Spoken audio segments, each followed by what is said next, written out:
Fellow Kenyans, I want to address the country today in my capacity as an elected leader and as a Kenyan who loves this country and cares about the future of this country. From the outset, I want to tell Kenyans that I did not vote for the UDA government in the elections of 2022. I voted myself for Raila Odinga. And Raila Odinga had more votes in my constituency and much more votes than UDA, more than 23,000 votes, and UDA had only 508 votes in my constituency.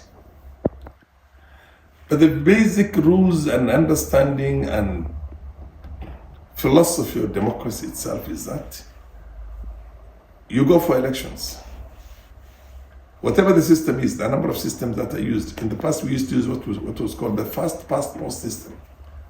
But now we use what's called the 50% power plus one. Whoever has the majority of the Kenyan voters becomes the president. In the election prior to this, elections prior to this constitution, we used to have whoever has a simple majority more than his closest rival used to become the president. For example, if you put the cumulative votes of Matiba and Kibaki and Jaramogi Oginga Odinga together, plus the other small presidential candidates in the elections of 1992, they had over 3 million something votes. And Moi had only 1.8 million votes, and he became the president because that's called the first past post system. But in the constitution of 2010, we changed that and we created a new system that says whoever is going to become the president has to have the majority of the Kenyan voters on his side. That's why it's called 50% plus one. But and the system that was there, we had a president called Uhuru for 10 good years. For 10 good years. Uhuru had promised Kenyans that he was going to support his deputy, William Ruto, when he's through with his 10 years of serving in the presidency of this country. But he betrayed his colleague. He betrayed his deputy. In the last 5 years of Uhuru's government, Ruto was nothing in the Uhuru government. But that young man soldiered on with his own principles, with his own philosophy, with his own manifesto. And he defeated an array of the rest of the leadership, the most powerful, the former Prime Minister, myself, a former Deputy Speaker, Uhuru Kenyatta, and many other, leaders in the country, and won. We were defeated as Azimio, and he won the elections.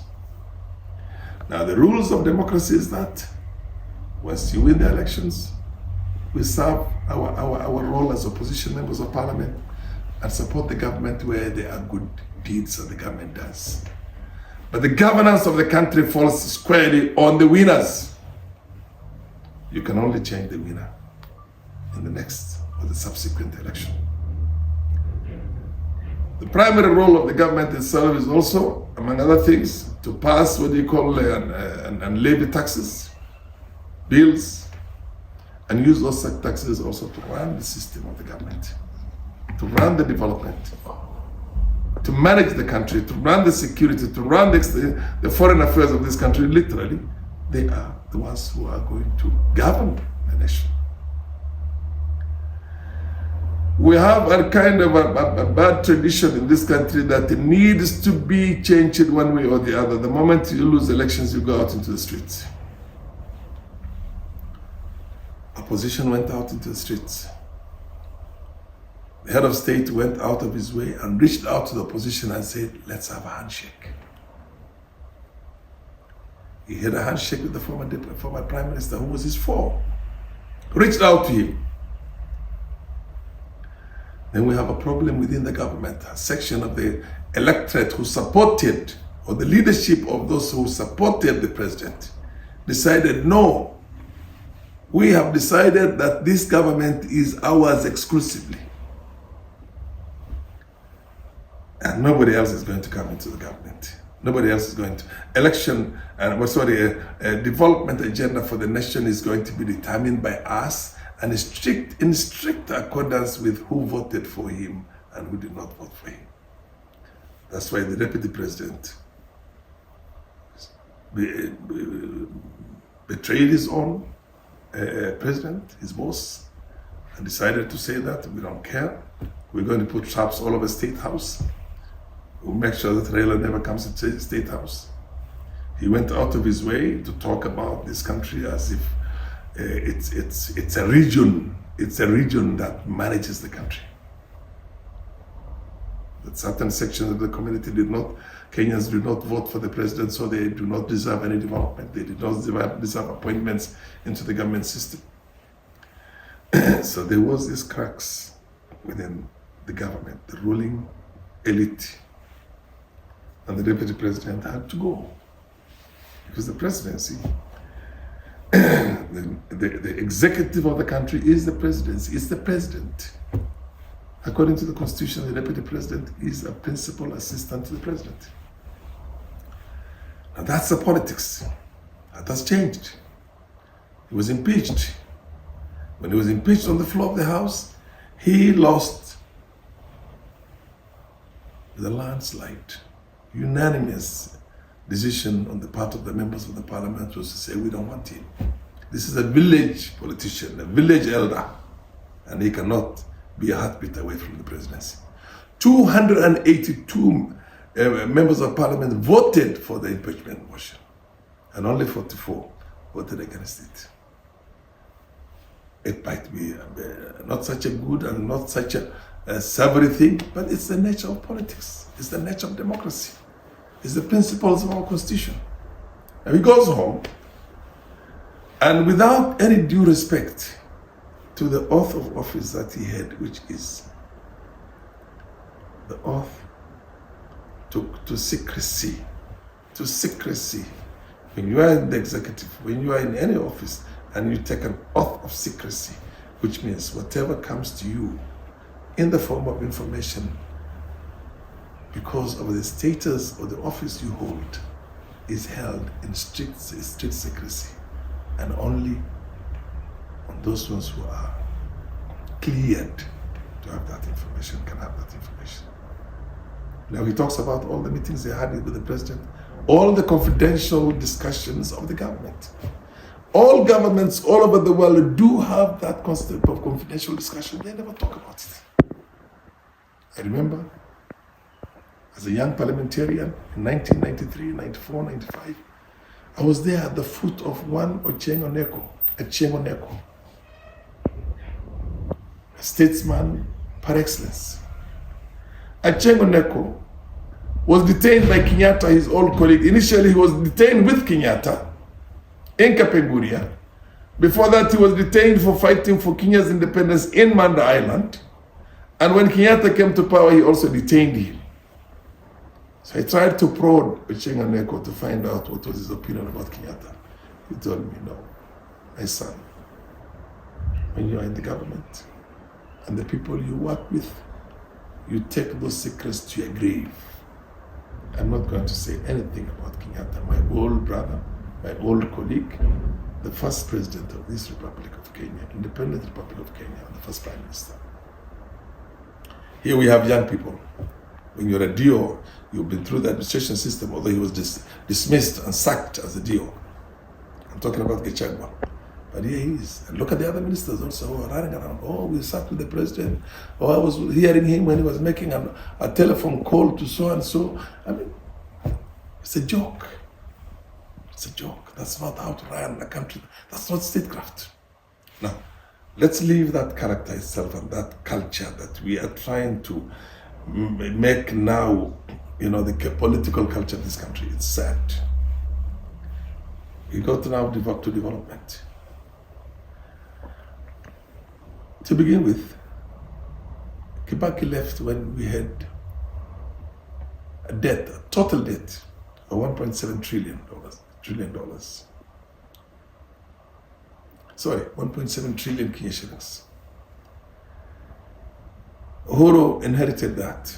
He left the country when we were almost $9 trillion, 8 point something trillion shillings. That's the debt. He borrowed left, right, and center. He took Eurobond. He took everything. He stole this country dry. He took everything. Not only did he take the natural resources, but he also stole the debts, the debts that were taken from outside. That's a man, for lack of a better word, who did what he did. I have had an opportunity to serve with him in Parliament when I was the Deputy Speaker, and he approached me and talked to me not less than 100 times. As a Minister for Finance, as a Deputy Prime Minister, he had issues. And you have to go and approach the Speaker and talk about certain things, businesses. I can say for sure, I've never seen Uhuru sober. Morning, evening, day, anytime. But we tolerated him as our president for that long period. With all his corruption, with all his kleptocracy, with all his horrible character. Because you get close to him, somebody like me who has never drunk, you can easily become drunk by getting too close to him. The vapor can make you drunk. But we tolerated him as our president. And we still want to respect him as a retired president.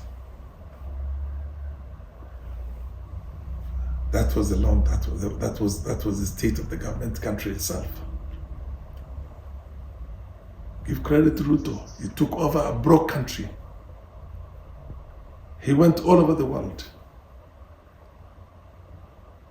to retire those debilitating, punitive commercial loans that were taken by Uhuru,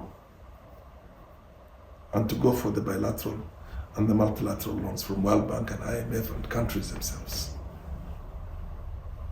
who had 0.7 or 0.76% interest plus liable, which essentially was under the 6 years moratorium. He arrested the downward spiral of our Kenya shilling against the dollar. Within a month or two of his presidency, the dollar was transacting at 162. Today it's transacting at 128.29. He employed 76,000 teachers. Never happened in the history of this country. In 2 years' time, he employed 76,000 teachers. He has taken development to the four corners of the country. We're waiting for a road that comes from Isiolo all the way to Mandera, and the contractor is on the ground, and the job is ongoing. The contracts are ongoing. We have a road that's going to be from Garissa, actually from Madogo in Tana River, all the way to our border with Somalia, Harhar, Liboy, Dadaab, Liboy, Harhar, Garissa, Madogo, Garissa, Dadaab, Liboy, Harhar. And the government has already taken that into its plan. As soon as the design is over, the road is going to be launched. We are seeing development and tarmac roads for the first time since we got independence in this country. Children in my constituency do not even know what a tarmac looks like. My constituency headquarters is going to be tarmac now. The constituency headquarters of Wajir West will be tarmacked. It's there in this budget. They are there. The constituency headquarters of Fafi will be tarmacked. So in terms of development, we are now having a development that goes in the four corners of the country. I was supposed to fill a form that was called a P7 form when I applied for my passport in 1980. And it says into brackets, to be filled by non-indigenous Kenyans, i.e. Arabs, Indians, and Somalis. Now, if I am non-indigenous I'm a Kenyan, who is the indigenous person to Garissa? Who is the indigenous person to Wajir? Who is the indigenous person to Mandera, to Marsabit, to Moyale? If myself and my Boran Cushitic brothers and Gabra and Sequia and Redile are not indigenous to this country, or is somebody telling me that these places I'm talking about right now are not Kenya? They're not part of Kenya. They're either Somalia or Ethiopia. When he comes out there and says the normal vetting continues, but that discriminative, punishing vetting for Somalis is removed. He gave us independence for the first time. He gave us equality for the first time. And he's doing that in the four corners of this country. And that does not only affect me, it affects almost every other community except the center. It affects the Abaluya, who are in Busia, Malaba, and all the Busia, you know, the Bukusu, the Bagisu, the Masais in Tanzania and Kenya, the Digos, Kenya and Tanzania. It affects everybody. The Borans in Moyale, Marsabit, and on those places. Now, Kenyans, we lived with Kenyatta here, Jomo Kenyatta. Everybody knows what Jomo Kenyatta did. He didn't have a home when he was built the 2 rooms in Gatundu. He left with this, he died 15 years later when he had millions of acres to his name. And literally the richest family for a very long time to come in this country. We had Moi, who for lack of a better word also has to his name more than hundreds of thousands of acres. We had Kibaki, who was the Minister of Finance, and also both improved the country but made sure that the development only goes, serious development only goes to a section of the country. We had Uhuru,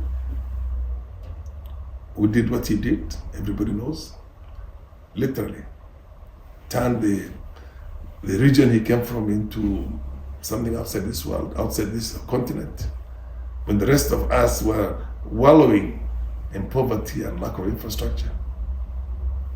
And we accepted them all and accommodated them and gave them a good send-off and respect them still. Posthumous, and even the one who's living, the only one who's living. We had a leader who had the biggest milk processing country in the country, medical industry in the country, Brookside. His family is named to that. And farmers were selling milk for 18 shillings to the litre. New KCC was revived by our current president, William Ruto. Farmers are now receiving 53 shillings to the litre, 3 times what they used to get paid. And the policies in the milk sector were maintained by a president who has an interest. I was the deputy speaker in this country when the artificial slide of the shilling was done in the 10th parliament. The minister for what do you call, and the minister for finance at that time was Uhuru Kenyatta, who is also a serious investor in the banking sector. And banks, connected banks, made billions of Kenya shillings, billions, tens, scores of billions of Kenya shillings in the shortest possible time, because artificial slide of the shilling down, and then and then lifting of the shilling again. And they made that. Well, that report is there, the parliamentary report is there. So today, when you look at the kind of the track record, the first thing that the opposition came up with was that cost of living. How much does a 2 kilogram of maize meal cost today? It costs 50% of what it costed. But the cost was when Ruto took over. Sugar the same. For the first time in more than 40 years, we are not importing sugar from outside, and 17 sugar factories have been revived. We have a surplus now. We have a surplus of in excess of 80,000 metric tons of sugar. We're going to be selling it to the rest of the world. We have a bumper harvest. We are not importing maize. We used to import maize in this country. I am a founder member of the Coffee and Tea Parliamentary Association of the 7th Parliament in 1993, along with my good friends, Paul Mwite, Kiraitu Murungi, myself, Farah, and I'm not a coffee farmer, I was a coffee consumer, but I was worried about the fate of our own coffee farmers, a cash crop for our country at that time, and even tomorrow, even today. Jerome Diga, who was a member of parliament, I think, from Manyata, was it Manyata or one of those ones from Embu. The other day, I also joined my colleagues when we were fighting for the coffee sector and went to Meru and had that big, what do you call gathering. At that time, coffee farmers were getting 45 shillings to the kilogram of cherries. Today, they're getting 145. And they're getting paid through what they're calling DSS, Direct Settlement System. Within 5 days of selling to the buyers, they get their money in their account. There were serious cartels very well connected to the political class, the richest, the most powerful people in this country who were there before. And the money used to go to them. The coffee farmers were suffering very hard. Today, our coffee farmers are laughing all the way to the bank. President launched value addition into the tea sector. Today, our tea farmers are laughing all the way to the bank. They are better than they've ever been. Every sector is registering improvements and developments. Every sector. The financing model right now, in terms of the university education, I am an interested party because I'm one person who has so much interest in university education. I mean, nobody else in this country, in my opinion, leadership right now, has done, as a member of parliament, has done as much as I've done for education in my constituency and the wider Northeastern province. Today, our children are getting the support that they need. Now, what exactly is going on in the country? When you have a sense of entitlement in a section of the country that everything belongs to you and everybody else is, some kind of the racial discrimination we used to have before. And this is within the elite leaders, not with the common Kenyans who live in the four corners of this country. You risk plunging the country into chaos. For the first time in as long as I've lived, I see people calling the president. The president is a symbol of the sovereignty of the country himself. When we say we the people, with the people themselves, exercise that sovereignty only once in every 5 years through the votes. But that is handed over to the president. And you're calling the president all sorts of names. Kasongo, Kaongo, all sorts of names. We never did that to Kenyatta. Jomo Kenyatta. We didn't do that to Moi. Moi, we called him a passing cloud the same way people are calling him now, are calling Ruto. But again, we didn't do it to Kibaki. With all its imperfections, we also respected, as the head of state, Uhuru Kenyatta. The irony of things is that the same person was respected despite all his shortcomings. All his shortcomings. Is the man right now inciting the young people to turn against the government of the day. When this government has done much more than he would ever dream to do himself, when there's more what you call integrity in the government here. Because when I talk about integrity, I have seen lack of integrity. My fellow Kenyans, let us protect the development of our country. Let us allow our president the space that he needs to deliver more. To deliver more. Whatever you do to him today, in terms of disrespecting the institution of the presidency for the sake of a very narrow, what do you call interests, narrow ethnic interests, narrow regional interests. This is a country where nobody has a majority. The biggest community in this country is barely 17% of the population. 83% are other Kenyans. Even when you lump together a region, no region has got more than 25%. The mountain region is the most populous, it's only about 25% of the population. We still have 75% coming from the rest of the country. We have a massive diversity. It's time the masses of this country call the bluff of this elite, Uhuru, Gachagua, and their own, cartel elite who are trying to portray their own personal misfortunes as misfortunes for their region. I was watching Gachagua saying that, as a community, the reason why Ruto doesn't like me is because I'm fighting for my region. But you're supposed to be the president of this country one time. You are a heartbeat away from the presidency. You're already in the presidency. You're number 2. And he says, we used to control the intelligence, we control the military, we control the CID, we had all these positions, and now we don't have them, we only have 2. What about the rest of the country?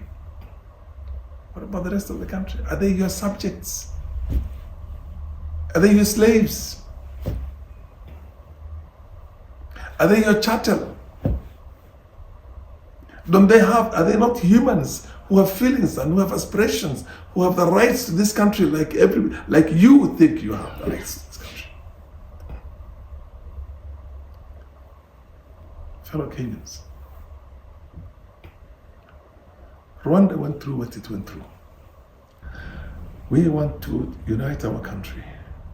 Nobody is going to be there permanent. Kenyatta came and left, Jomo came and left, Moi came and left, Kibaki came and left, Uhuru came and left.